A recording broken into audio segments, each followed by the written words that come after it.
O jurista Modesto Carvalhosa comentou a decisão do ministro Luiz Fux do Supremo Tribunal Federal, que revogou o liminar do ministro Toffoli e suspendeu por tempo indeterminado a implantação da figura do juiz de garantias. Para Carvalhosa, embora o ministro Luiz Fux não tenha feito mais do que sua obrigação de cumprir a Constituição, no STF de hoje, decisões desse tipo não são pouca coisa e bem por isso merecem reconhecimento sincero e entusiasmado aplauso de toda a cidadania brasileira.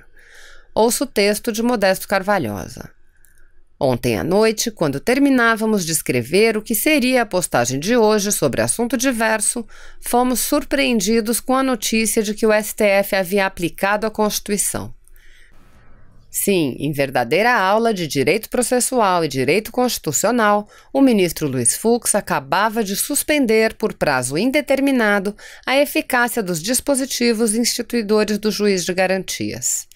Ressalvando embora o caráter cautelar de sua decisão, que ainda será levada ao plenário, Sua Excelência mostrou, ponto a ponto, em língua de gente, perfeita lógica e técnica jurídica irretocável, que o jabuti contrabandeado no pacote anticrime nasceu repleto de inconstitucionalidades formais e materiais, defeitos esses sanáveis apenas se a Suprema Corte resolvesse desrespeitar o princípio da separação de poderes e então usurpasse prerrogativas do Parlamento para impor uma radical, dispendiosa e injustificada mudança na estrutura judiciária do país inteiro.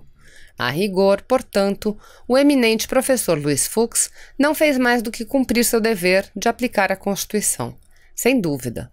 Ocorre que no STF de hoje, decisões desse tipo não são pouca coisa, e bem por isso merecem reconhecimento sincero e entusiasmado aplauso de toda a cidadania brasileira. A jurista Janaína Pascoal também apontou a correção da decisão do ministro Luiz Fux.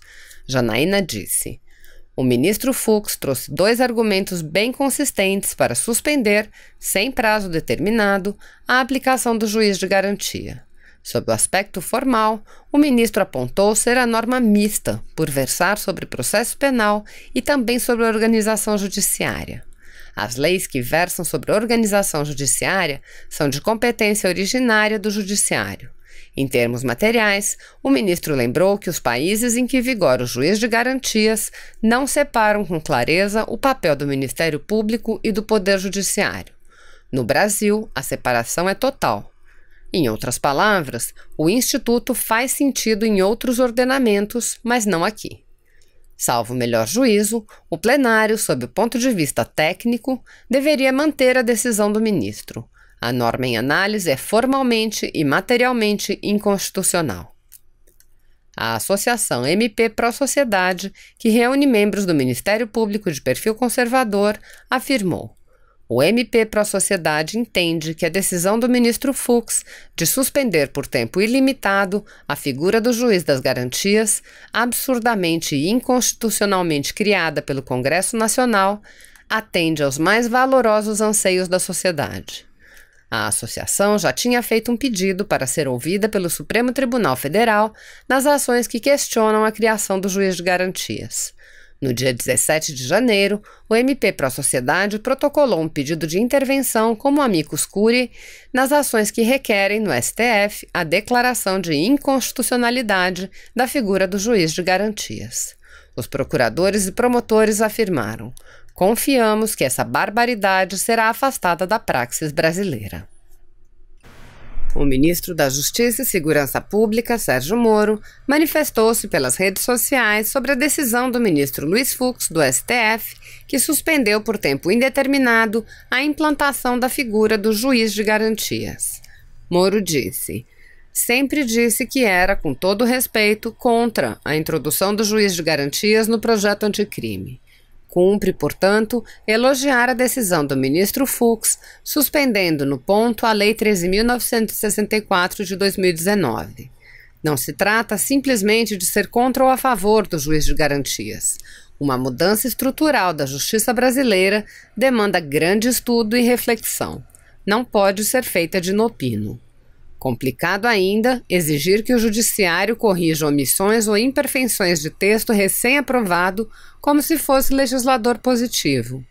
Excelente ainda a ideia de realização de audiências públicas na ação perante o STF, o que na prática convida a todos para melhor debate. O Sistema de Seleção Unificada, o SISU, já registrou até agora mais de 2,5 milhões de inscrições. Vamos ao Rio de Janeiro saber os detalhes, então, com a Alessandra Lago. Alessandra, bom dia. Oi, Renata, bom dia.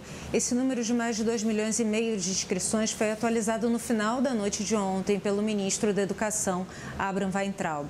Esse ano, o MEC adotou o sistema de seleção unificada em nuvem, fora dos servidores da pasta, o que possibilita o acesso de um maior número de pessoas ao mesmo tempo. A lentidão observada nas primeiras horas se deveu à migração do sistema para a nuvem, mas a situação já está normalizada, segundo o ministro. A seleção também foi aberta para dispositivos móveis, como celular e tablet. 70% das inscrições têm sido feitas através desses dispositivos, numa média de 7 mil por minuto, o que é um recorde. Essas mudanças vão gerar uma economia de 15 milhões de reais este ano e de 22 milhões em 5 anos. O SISU é a principal forma de entrar para o ensino superior público com a nota do Exame Nacional do Ensino Médio, o Enem, divulgada na semana passada. E as inscrições ficam abertas até o próximo domingo. Voltamos contigo, Renata. Obrigada, Alessandra, pelas suas informações. O presidente Jair Bolsonaro embarcou agora de manhã rumo à Índia, onde faz a primeira visita oficial ao país asiático. Vamos até o Palácio da Alvorada conversar com a repórter Luciana Colares de Holanda. Ela traz as informações para a gente. Lu, bom dia. Oi, Renata, bom dia para você que acompanha a TV Brasil. O presidente Jair Bolsonaro saiu às 8 horas aqui do Palácio da Alvorada e, ao parar para falar com os apoiadores, como já é de costume, ele também falou com a imprensa. O presidente destacou o interesse em um acordo de cooperação com a Índia na área de biocombustíveis. Vamos ouvir. Grande interesse nosso que eles usem mais etanol no combustível deles, que daí, entre a lei da oferta e da procura, eles produzem menos açúcar, tá ok? E ajuda a equilibrar o mercado. Essa é a primeira visita oficial que o presidente Jair Bolsonaro faz à Índia.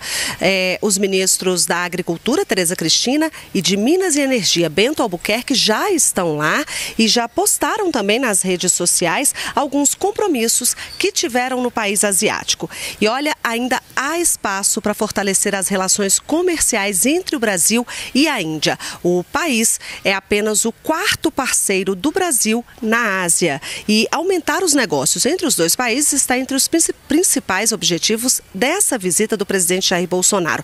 Mas também há o interesse em ampliar a cooperação em outras áreas, como cultura, ciência e turismo. E uma última informação, o IBGE divulgou agora há pouco o Índice Nacional de Preços ao Consumidor Amplo, o IPCA 15 de janeiro. O resultado mostra uma variação de 0,71%, 71 ponto percentual abaixo da taxa registrada em dezembro. O IPCA 15 é uma prévia da inflação oficial do país. O maior do continente, o Porto de Santos, registrou recorde de movimentação no ano passado. Vamos até São Paulo. Raquel Setz tem os detalhes. Bom dia, Raquel. Bom dia, Renata. Bom dia a todos. O movimento geral de mercadorias no Porto de Santos alcançou mais de 134 milhões de toneladas no ano passado. A carga containerizada também bateu recorde. Foram mais de 4 milhões de TEU, que é a unidade de medida de um container de 20 pés. Esses dois resultados superaram o recorde anterior de 2018. Além disso, 2 vezes no ano passado, a carga mensal bateu recorde. Foram 12,74 milhões de toneladas em julho e 12,78 milhões em outubro. Segundo a empresa que administra o porto, isso foi possível por causa da implementação de algumas medidas para aumentar a produtividade. Uma delas foi a redução das filas de navios para atracar no porto. Em março, a média era de 80 navios na espera. Em outubro, já tinha caído para 55 e em dezembro atingiu o patamar mais baixo, 45 navios. Renata.